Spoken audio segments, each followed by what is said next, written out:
Well, I think technology has a very large role to play in that. So I'll cite an example of the present theme of molecular diagnostic, where COVID sort of ensured that everyone knows about RT-PCR test. Now, just before COVID, RT-PCR test did exist, but then it required a very large lab and a lot of highly trained technicians because there were many steps involved in order to extract DNA or RNA from a sample, and only then you could perform an RT-PCR test. Now look at now, you have some of the labs have hardly 100 square feet of space dedicated for molecular.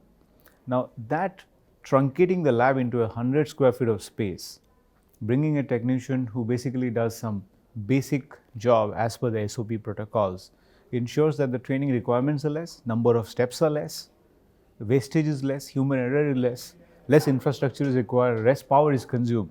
All of that will essentially mean that the cost of test at the level of the consumer is going to fall further. So technology bringing test prices at the level of consumer going down is a trend that is here to stay. Well, one of the aspects which will be different in a few years from now than what we see today is the reliance on so much of human fluid, all right, body samples to sort of do testing and evaluate and give reports. So far, diagnostic has been a kind of a causal science where one would look for one cause leading to another outcome, say A causing B. So if in presence of a disease, doctors or diagnostic industry looked for a certain parameter's presence in the body or absence of that parameter leading cause of a certain condition. With the evolution of AI or data sciences, a lot of diagnostics will move from being causal to being correlational. And which would mean a lot of job will be done by the sensors. A lot of job would be done by, let's say, lab on the chips or highly powerful lenses. So all of this will ensure that we reach towards miniaturization of diagnostic devices.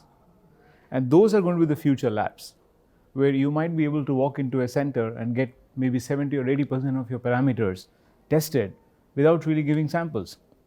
Only in case of extreme investigations or high-end tests or specialized investigations, you may have to go for further advanced studies or imaging and so on. So all of this put together paints a picture that the future of diagnostic center in future would be a combination of devices, a lot of data, a lot of lenses, highly powerful sensors. You will be wearing a lot of stuff on yourself, generating a lot of data as you move along. That's the future of diagnostics.